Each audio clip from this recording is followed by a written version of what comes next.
So welcome to another video. Almost Christmas time, and was thinking about Christmases past and when I was a kid, and mentioned on the video last week that my dad had gotten me a Browning T-Bolt 22 rifle. I'm going to show you that rifle today. We're going to be talking about flag and tape on public land. What's it mean? I think it was Robert asked on the video the do's and don'ts of public land hunting about flag and tape. So I'm going to address that issue. A lot of different folds to flag and tape and interpreting them when you come across a flagged trail. So I'm going to try and help you with that today. But this is my Browning T-Bolt. When I was a kid, I was in the Boy Scouts, and me and my buddies used to ride down to Peterson's gun shop on our bicycles. It was in the neighboring town. It was probably a 4 or 5 mile bike ride, but we would go down there on Saturday and we would look at rifles. When I was in the Boy Scouts, you got something called a merit badge. Merit badges were steps that you took in camping or hiking or swimming or archery. I got all those merit badges, and I wanted to get a marksmanship merit badge and or rifleman. I can't remember if it was a rifleman or marksman, but I told my dad I wanted to get a rifle because all my buddies had a rifle, and they would go on the rifle range at Camp Lenoche and shoot their rifles. So I went down to Peterson's gun shop, as was our practice, and I found a rifle on the gun rack there that was $40. I went back and I told my dad, I said, look, I'd like to go get that rifle so I can get my rifleman merit badge. I was kind of using the circumstances to wager him to get me a rifle off the used rifle rack. I wanted a 22 rifle. That's what everybody had, so that's what I wanted. And we drove down there and looked at rifles, and I had about $40. I mowed yards and washed cars, whatever I could do to make money. And we had orange trees, and I would pick fruit, and my brother would sell that fruit to the local packing house, and we'd make money here and there doing that.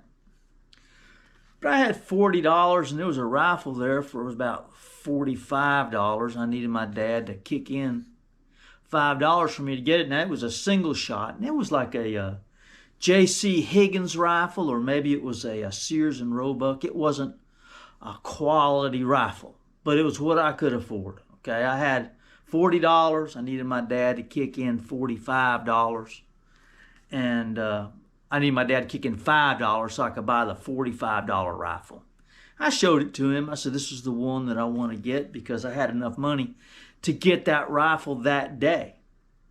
He looked at it and he said, well, you know, son, this is kind of a inexpensive rifle. This isn't a lifelong rifle. This is a cheap rifle. He said, you really don't want this rifle.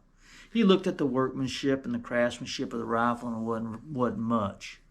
He looked down the rack and he picked out this one. Again, this is a Browning T-Bolt, a Belgium-made Browning. It was $65. Sure, I thought maybe it would be a nice rifle. I didn't know, right? And Dad said, this is the rifle that you want. I said, but Dad, I don't have $65 with tax and all. You know, it's going to be close to $70, and if we want to buy some ammunition, I don't have that much money.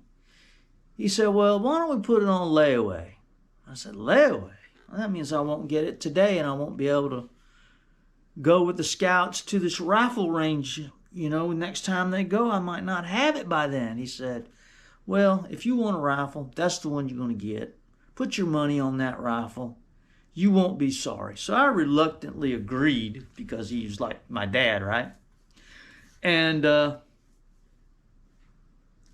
I paid on this rifle $2, $3, $4. I would go down there, and Leighton Baker was the owner at Peterson's gun shop, and I would pay on my rifle and ask if I could go back and look at it one more time. And I don't know, I was 13, 14 years old, 15 years old, I can't remember.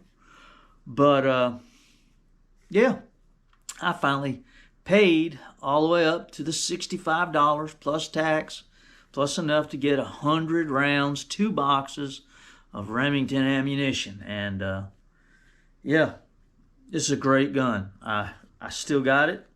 I love it. It's a good, clean gun. It does have one drawback. The trigger guard is made out of cast aluminum.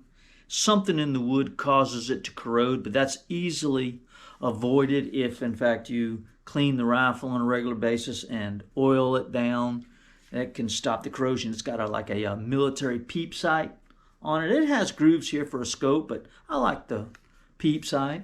And it's got a 5-round clip. Clips in the bottom.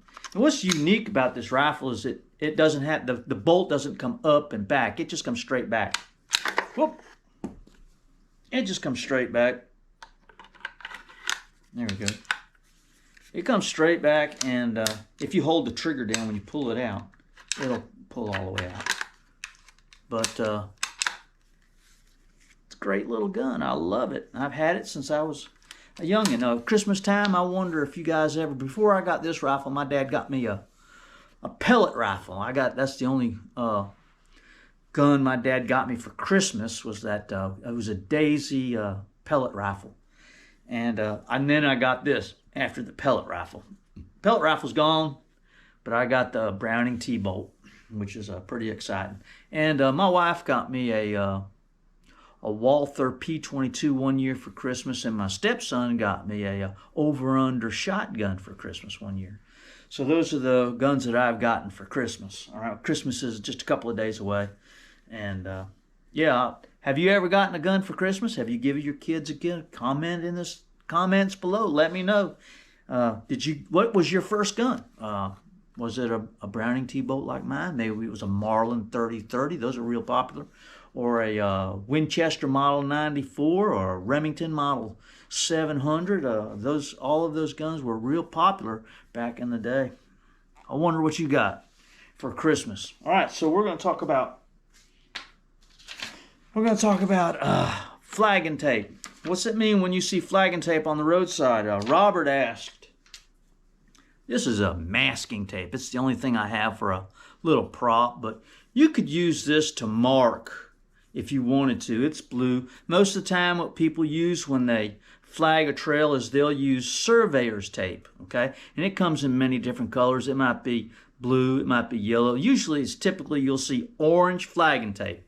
All right, so let's break down what's it mean when you see flagging tape on a tree as you're driving down the road. All right, so this is the way I interpret it. This is the way I define the issues, okay? So let's just say that you get a quota permit for a small area.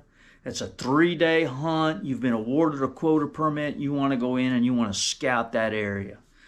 All right, so you drive down one of the access roads there to scout out an area, and you see somebody has hung some flagging tape on a tree limb. All right, what does that mean? All right, it could mean two things.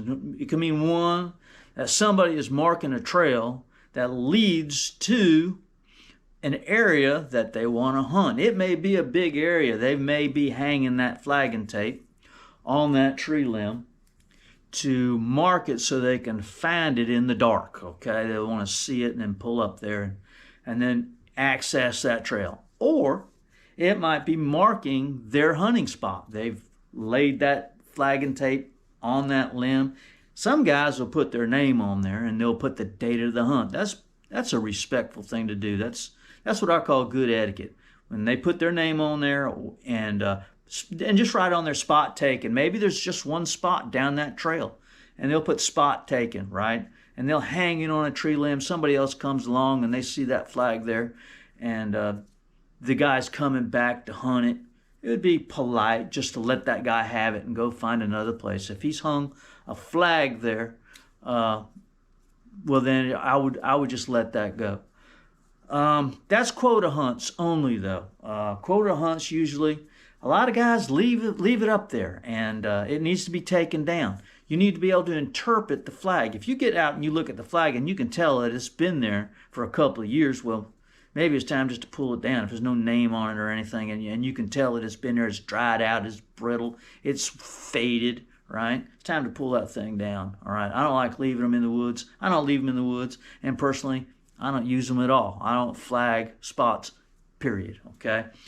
All right, so you're hunting in the Ocala National Forest. Maybe you're hunting in Ocala National Forest, and you're looking for a place to hunt or a place to scout, and you see flags going down through the woods.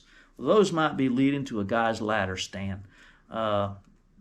Guys hang flags to find their ladder stand. I don't know. Maybe they can't figure out how to navigate through the woods. I don't do that, but a lot of guys do. And then they'll flag the road. They'll put a flag in the tree by the road to mark the spot. Okay. Now, if you see a flag on the side of the road and it's in a place like Ocala or Osceola or Big Cypress, it's a big area or Jumper Creek, which is a small area, and there's nobody parked there and there's a flag there, I don't think that it would be wrong of you to be able to hunt that area if they're not there. It's public land. Some guys go out and they hang flags more than they hunt. Okay, they hang a flag here and hang a flag there and hang a flag there, and call all the spots when they know good and well they can only hunt one spot at a time. So I guess it was Robert. If you see a flag, you've got to learn to interpret the meaning of that flag. You've got to learn to interpret what it's saying and what its meaning is. It might be just flags leading to a trail that lead to a bigger hunting area. And there's a lot of different ways to mark a trail. Like a lot of guys use those little bright eyes. They stick them in a tree. It's like a thumbtack with a reflective finish on it. When you hit it with your flashlight, it shines up and you can see it. A lot of guys use those twist ties. They'll take a little twist tie and it's got reflective material on it, and they twist it on the tree limb. When they hit it with a flashlight, it'll light up. See, so all of those things basically mean the same thing. Okay, but by no means does a flag on open hunting area forbid you from hunting it. Okay, if there's nobody there, you're well within your right to hunt it. All right, so that's if you put out flag and tape. I don't have a problem with you putting out flag and tape, just as long as you pull it all up and take it home with you when you're done. Okay. So that's flagging 101 on public land. And last week I promised to give away 2 books, and I'm going to. And I thought I'd start announcing on the show, on the video, the people I'm going to send books to. So Larry McGuire, I'm going to send you a copy of my book, Wild Treasures of an Outdoorsman, and Florida Opossum, Steve Owens, I'm going to send you a copy, 2 copies, because it's Christmas time. One of you guys with the 10th email, but the other one I just picked out randomly. So I'm not going to send those books out till after Christmas because I don't want to stand in line at the post office, okay? All right, so I hope all of you have a very Merry Christmas and a Happy New Year. I hope you get out there and do a little hunting, maybe go to the Gulf and do a little fishing. This is a great time to go fishing because the weather's so nice and it's cool, and it's a great time to go fishing. So hunting and fishing is what we do here at Wild Treasures of an Outdoorsman, and I hope you have a great New Year. All right, we'll talk to you guys soon. See you. Bye.